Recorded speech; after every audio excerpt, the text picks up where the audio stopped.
ሰላም ጤና ይስጥልኝ ከፍሪ ፕሬስ ቻናል ህዳር 10 2018 ዓ.ም የዕለቱን ዜናዎች ይዘን ቀርበናል።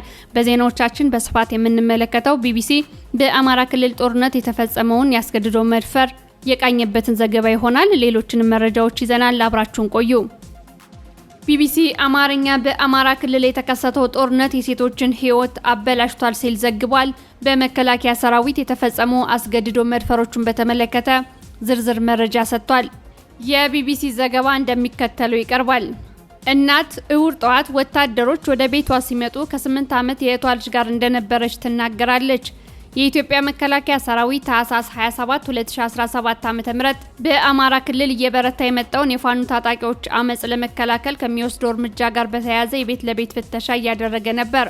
እናት የኢትዮጵያ መከላከያ ሰራዊት የደንብ ልብስ የለበሱ 3 ወታደሮች ደቡብ ጎንደር ወደሚገኘው ቤታቸው እንደመጡና ሰለማንነቷ እንዲሁም የፋኑ ታጣቂዎች ከምትሰራበት ጠላ ቤት እንደሚመጡ መጠየቅ መጀመራቸውን ትናገራለች።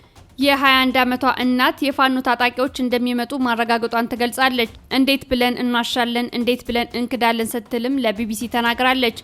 ነገሮች ወዲያው ብዙም ሳይቆዩ ተካረሩ። ስለ ቤተሰቦቿ ማንነት ከጠየቋት በኋላ እናት ወታደሮቹ በአጸያፊ ቃላት እንደሰደቧት ትናገራለች። ከዛም ህፃኗ ማልቀስ ስትጀምር በመሳሪያቸው እንዳስፈራሯት ታስታውሳለች። ባለ ታሪኳ እናት ከዛም አንደኛው ወታደር በሌሎች ወታደሮች እርዳታ በእህቷ ልጅ ፊት እንደደፈራት ተናግራለች። እንዳይጎዱኝ ተማጸንኳቸው፣ ታቦታትን እየጠራው ለመንኳቸው፣ ግን ልባቸው አልራራልኝም፣ አበላሹኝ ብላለች። በሺዎች የሚቆጠሩ መድፈርና ጥቃቶች በአማራ ክልል በመከላከያ ሰራዊት ተፈጽመዋል። እናት ብቻዋን አይደለችም። እናት የአማራ ክልል የትጥቅ እንቅስቃሴ ከተቀሰቀሰ ከሐምሌ 2015 ዓ.ም ጀምሮ ወሲባዊ ጥቃት ደርሶባቸዋል ተብሎ ከሚታመኑ በሺዎች ከሚቆጠሩ ሴቶች ውስጥ አንዷ ናት። ምንም እንኳን እውነተኛው ግጭት ነክ የወሲባዊ ጥቃት መጠን ሪፖርት ባለመደረጉና ባለመመርመሩ በትክክል ባይታወቅም ቢቢሲ ያሰባሰበው መረጃ ከሐምሌ 2015 እስከ ግንቦት 2017 ዓ.ም ድረስ ከ8 ዓመት እስከ 65 ዓመት ዕድሜ ያላቸው በሺዎች የሚቆጠሩ ሰዎች ያስገድዶ መድፈር ጥቃት እንደደረሰባቸው ያመለክታል።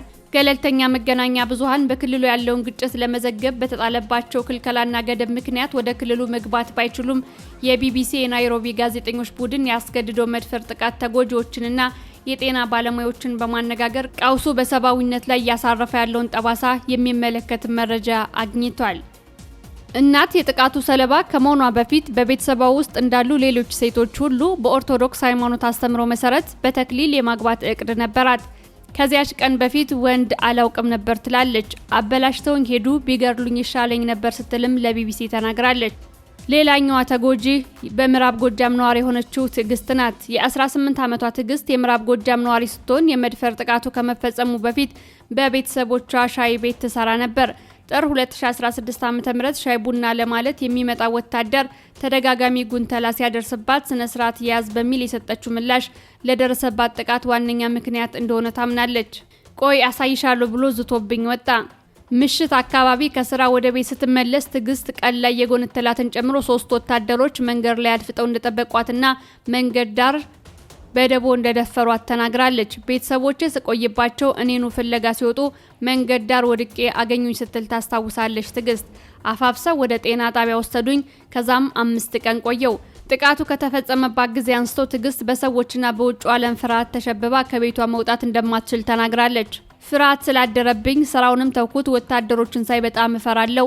ወንዶችን ሳይ ፍርሃት ያድርብኛል፣ እሸሻለሁ ትላለች። ጥቃቱ ከደረሰባት ከዓመት በኋላ ትዕግስት የምታውቀው ህይወቷ እንዴት እንደተመሰቃቀለ ስትገልጽ ከእጮኛዋ ጋር መለያየቷንና ምን እንደተፈጠረ ምክንያቷን እንዳልነገረችው ትገልጻለች።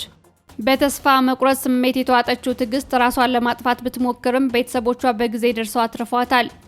ቢቢሲ በአማራ ክልል ስለተፈጠረው ቀውስ መረጃ ለማግኘት 4% ከሆኑ የክልሉ 43 ጤና ጣቢያዎችና የሕክምና ምንጮች መረጃ ሰብስቧል።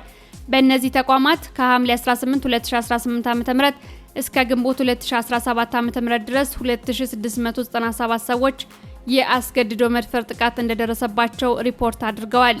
ከነዚህም ውስጥ 45% የሚሆኑት ከ18 ዓመት በታች የሆኑ ታዳጊዎች ናቸው። ከተጎጂዎች ውስጥ ከግማሽ በላይ የሚሆኑት በደረሰባቸው ጥቃት በአባላዘር በሽታ ሲያዙ፣ በርካቶች ደግሞ ለእርግዝናና ለከባድ የስነ ልቦና ቀውስ ተዳርገዋል። ይሁን እንጂ በርካታ የወሲባዊ ጥቃት ተጎጂዎች መገለልን በመፍራት የአባላዘር በሽታ መያዛቸውን ወይንም መጸነሳቸውን ላለማወቅ የተፈጸመባቸውን የመደፈር ጥቃት ሪፖርት ማድረግም ሆነ የሕክምና አገልግሎት ማግኘት አይፈልጉም። ለዚህም ነው በደህንነት ስጋት ስማቸው እንዳይጠቀስ የፈለጉ አንድ ከፍተኛ የጤና ባለሙያ በአማራ ክልል ግጭት ወደ ጤና ተቋማት የመጡ ተጎጂዎች ከባህሩ በጭልፋ ናቸው ይላሉ። ለምለም እንደ HIV አይነት በሽታ ተላልፎብኝ ሊሆን ይችላል በሚል ስጋት የተፈጸመባትን ያስገድዶ መድፈር ጥቃት ሪፖርት ካላደረጉትና የሕክምና እርዳታ ካላገኙ ተጎጂዎች መካከል አንዷ ናት። የ23 ዓመቷ የደቡብ ጎንደር ነዋሪ ስትሆን ታህሳስ 28 2017 ዓ.ም የመንግስት ወታደሮች በተለመደ እንቅስቃሴያቸው መሳሪያ ያለውን ሰው ጠቁሚን ብለው መረጃ ፍለጋ ወደ ቤታቸው መምጣታቸውን ትናገራለች። የሚፈልጉትን መረጃ ባለመስጠቷ አንደኛው ወታደር ከዛተባት በኋላ እንደደፈራት ተናግራለች። ጩኸት ብታሰሚ አንድ ጥይት ነው የሚበቃሽ ብሎ አስፈራራኝ ትላለች። 1 ወር ሙሉ አለቀስኩ፣ ምግብ አይረበኝም፣ ስራዬ ማልቀስ ብቻ ሆነ፣ ቆሜ ለመሄድም ተቸገርኩ፣ ህመምተኛ ሆንኩ ስትል የደረሰባትን ጉዳት ለቢቢሲ ተናግራለች። ማህበረሰባዊ ሀሜትን በመፍራት ጭንቀት ውስጥ መግባቷን የምትናገረው ለምለም ከቤተክርስቲያን መራቋንም ተናግራለች። ሴት ሆኖ መፈጠር ያስጠላል፣ ወንድ በሆን ደብድበው ጥለውኝ ይሄዳሉ እንጂ እንደዚህ ህይወቴን አያበላሹትም ነበር ስትል ለምለም የደረሰባት ጥቃት ቁስል በሴትነቷ ላይ ያደረሰባትን ከባድ ስሜት ታብራራለች። ቢቢሲ ያነጋገራቸው የጤና ባለሙያዎች ግጭቱ ከተቀሰቀሰ በኋላ ወሲባዊ ጥቃቶች በከፍተኛ ሁኔታ መጨመራቸውን ተናግረዋል። እያለቀሱ በፍርሃት እየተንቀጠቀጡ ለማውራት እየከበዳቸው ነው የሚመጡት ሲሉ አንድ የጤና ባለሙያ የተጎጂዎችን ስሜት ይገልጻሉ።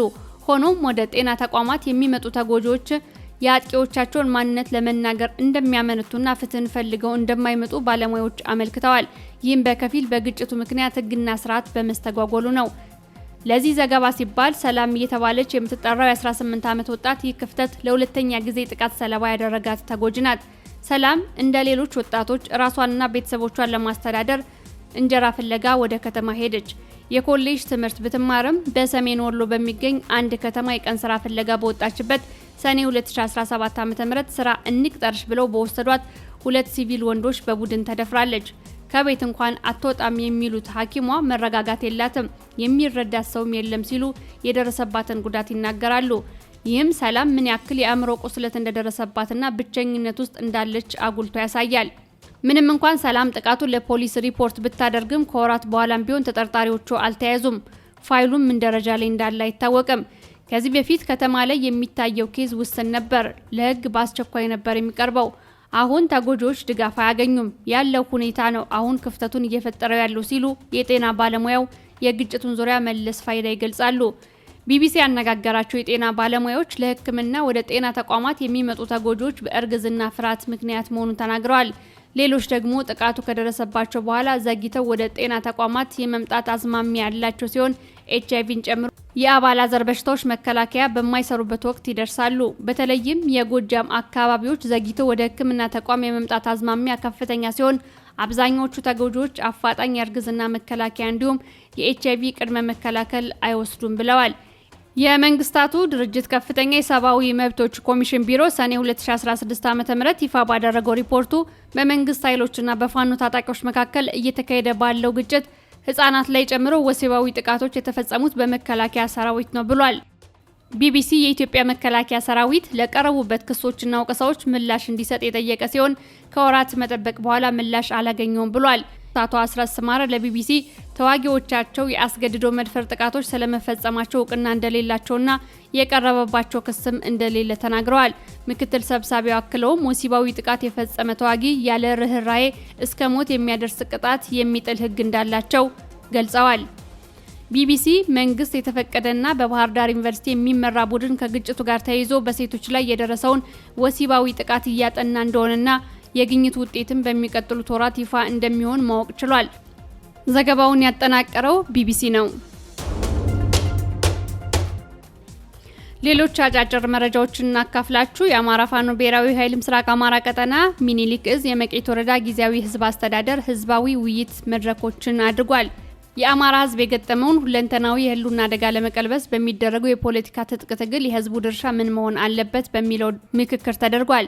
የአማራ ፋኖ ትግል የደረሰበት ደረጃ፣ በመቄት ወረዳና አካባቢው የሚገኙ ኃይሎች ስለጀመሩት የአንድነት ጉዞ እንዲሁም አጠቃላይ የአማራ ፋኖ ብሔራዊ ኃይል ስለደረሰበት ድርጅታዊ እድገት በመድረክ መሪዎች ለህዝቡ ቀርቧል።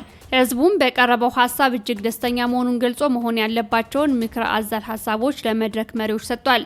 በተለይም በወረዳውና በአካባቢው ከሚገኙ የፋኖ ኃይሎች ጋር የተጀመረው መልካም የአንድነት ጅማሮች መበረታታትና መጠናከር እንዳለባቸው ገልጿል።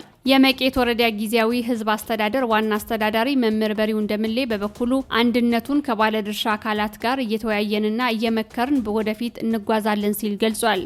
በተያያዘ የንጉስ ሚካኤል አሊ ኮር ሳጀም አሊ አባናዶ ክፍለ ጦር ነጻ ባወጣቸው ቀጠናዎች ሁለተኛው የንዑስ ወረዳ አደረጃጀት ምስረታ ሂደት በስኬት ማጠናቀቁን አስታውቋል። በከለላ ግንባር የህዝብ አደረጃጀት ዘርፍ ኃላፊ የሆነው አርበኛ ሀሰን አያሌውና የሳጅን አደም አሊ አባናዶ ክፍለ ጦር አመራሮች በተገኙበት የንዑስ ወረዳ መዋቅር ተዘርግቷል። አቶ ስነደው መሐመድ የንዑስ ወረዳው አስተዳዳሪ በመሆን ተሹሟል። የንዑስ ወረዳው ሰላምና ደህንነት ዘርፍን አቶ መሐመድ አንድሬ እንዲመራው በህዝብ ተወስኗል። ከደሴ በስተምዕራብ በሚገኙ 11 ወረዳዎች ውስጥ የሚንቀሳቀሰው ንጉስ ሚካኤል አሊ ኮር ነጻ ባወጣቸው ቀጠናዎች መንግስታዊ መዋቅር የመዘርጋት ስራ እየተሰራ ሲሆን ይህ ደግሞ ህዝቡ ራሱን በራሱ የማስተዳደርና ደህንነቱን የመጠበቅ አቅም እንዲኖረው ያስችላል ተብሏል። የደጋው መብረቅ ኮር በርካታ ያገዛዙ ሰራዊት በመምታት ከፍተኛ መኮንኖች የሚንቀሳቀሱበትን ተሽከርካሪዎች ማረከ። በትናንትናው ዕለት በመቄት ወረዳ አንሻ ክፍለ ጦር በአገዛዙ ላይ ትልቅ ታሪክ ሰርቷል። ከቤተ አማራ እስከ ሸዋ እየተምዘገዘገ ብዙ ታሪኮችን እየሰራ ያለው አስፋው ከትግል አጋሩ ከአርበኛ ቅዱሴ ጋር በመሆን ታላቅ ጀብዱ ፈጽመዋል። የብልጽግና ሰራዊት አንድ ፓትሮልና በርካታ ሲኖትራክ መኪናዎችን ተማርኳል። የተማረኩት ሲኖትራኮች የግለሰብ ንብረት በመሆናቸው ለባለቤቶቹ እንዲመለሱ እየተደረገ ነው። የአማራ ፋኖ ብሔራዊ ኃይል ምዕራብ አማራ ቀጠና ቴዎድሮስ እዝ በ201ኛ ኮር ስር የሚገኘው የ54ኛ ክፍለ ጦር የድርጅቱ አመራሮችና የኮር አመራሮች በተገኙበት መብረቁ ላይ በተመረጡ ጉዳዮች የድጋፍና የግንባታ ስራዎች ተከናወኑ። በነበረው ቆይታ በተለያዩ ጉዳዮች ዙሪያ ውይይትና ምክረ ሀሳብ መለዋወጣቸው ተገልጿል። በተያያዘ ዜና የአማራ ፋኖ ብሔራዊ ኃይል ምዕራብ አማራ ቀጠና የ34ኛ ክፍለ ጦርና የ74ኛ ክፍለ ጦር በአገዛዙ ሰራዊት ላይ እርምጃ መውሰዳቸው ተገልጿል። የ206ኛ ኮር 34ኛ ክፍለ ጦርና 102ኛ ኮር 74ኛ ክፍለ ጦር ከሉማሜ ከተማ ወደ የሰንበት ሲንቀሳቀስ በነበረው የብልጽግና ኃይል ላይ ጥቃት ፈጽመዋል። ዕለታዊ ዜናዎቻችን እነዚህን ይመስላሉ። ስለተመለከታችሁን ከልብ እናመሰግናለን። ጤና ይስጥልኝ።